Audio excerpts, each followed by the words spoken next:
All right, so the first problem that we have for this midterm is that there's a company who needs to use different pollution abatement methods to lower their emissions. They need to lower their emissions by of particulates by 60. They need to lower their sulfur oxide by 150 and their hydrocarbons by 125 units. They have different abatement methods. They go from 0 to 1. 0 means that this abatement method isn't used at all. 1 means that this abatement method is used to its fullest. And the 6 decision variables for the 6 different abatement methods can be anywhere in between. So we have to minimize our cost while we make sure that we follow the new regulations. So we get an optimal solution of 32.16. It's 32.155 with x1 being 1, x2 being 0.62, x3 being 0.34, x4 being 1, x5 being 0.05, and x6 being 1. And if we were to also run sensitivity analysis, let's just go back up because I already ran this. So here's the objective function for our 6 little things. So we have negative infinity to 8.33, 9.33 to 10.42, 43, 4.99 to 7.38, negative infinity of 7.82, 10.96 to 13.97, and negative infinity to 9.04. So that's the how sensitive each cost is. And if we go to constraints, we want to, if we ignore the boring ones, the ones where x is greater than 0 for non-negativity, and x has to be less than 1 for, because that's kind of that just means that the abatement's the fullest. There's nothing to really look at there. We can't find out, oh, this abatement method isn't as good as it is, so it's really like 90%, or we can actually take this abatement method further than we thought. That's not what the problem asked us for. And we can kind of get that to keep the optimal. So we get the shadow prices right here, right? The dual prices.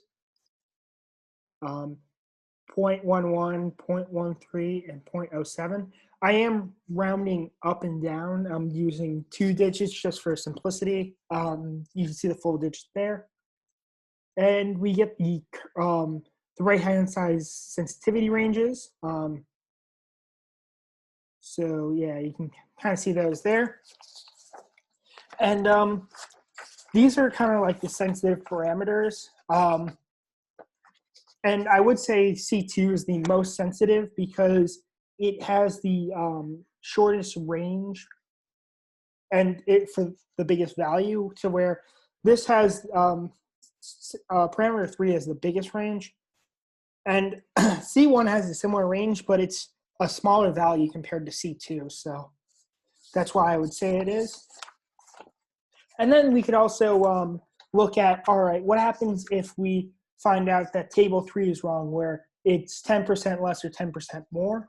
And we can kind of look at the ranges. So like, all right, the current value is 8. What happens if it's 7.2 instead? We find out that the optimal solution doesn't change, but when it's wrong and we need to increase it by 10%, it turns out to be 8.8.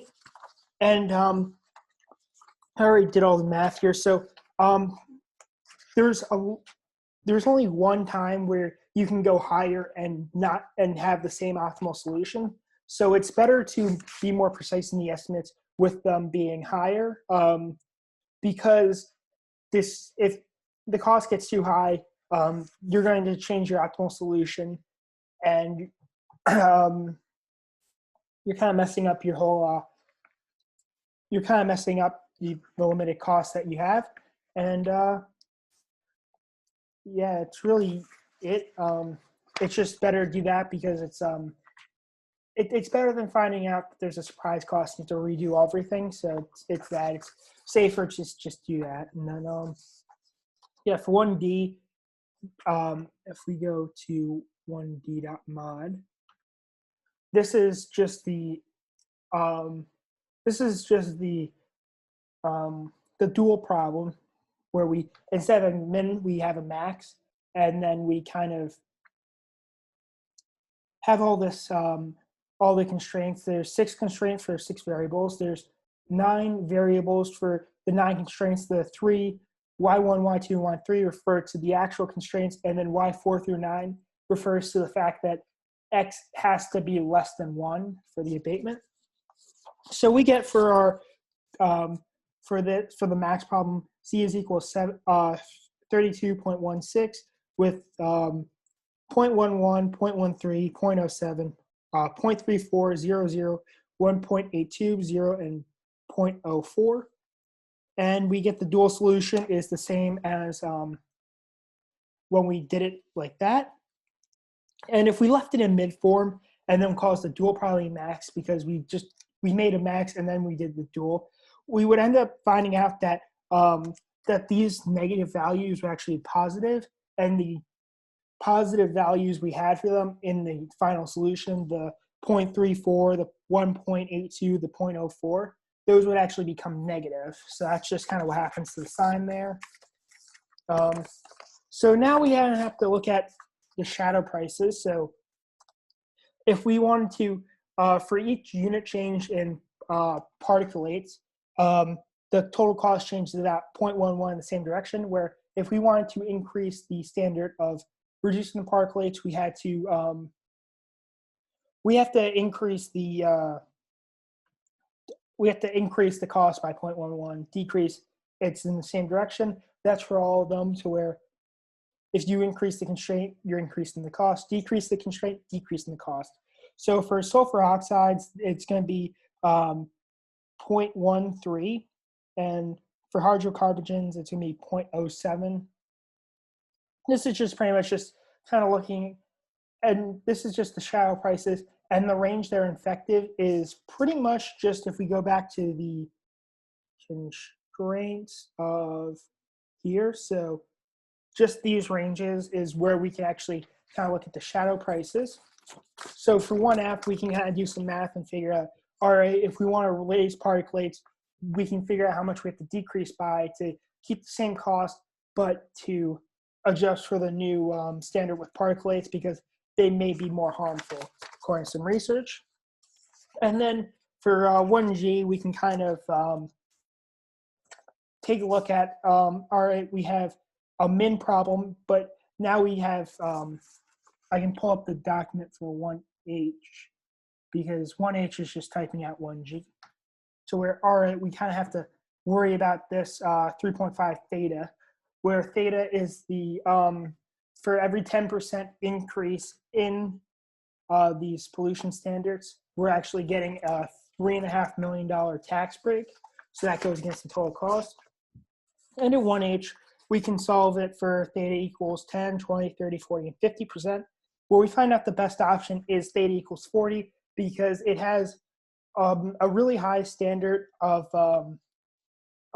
extra pollution, while also keeping the total cost the lowest after the tax breaks are accounted for. So what we can also do now is with 1I, we can kind of, I did this down here, so we can kind of get the shadow prices, which are these ones, and shadow prices did change because the constraints changed. And these are now the new effective ranges for the shadow prices, where they are effective. And we can kind of do the math and figure out, all right, if we want to raise the particulates from 84 to 85, what is the effective range for, or how much do we have to decrease the sulfur oxide standards or the hydrocarbon standards, or both of them, to make up for that so we get the same total cost. And just check to,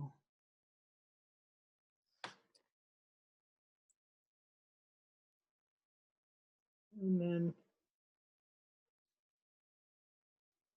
yeah, so that's really it.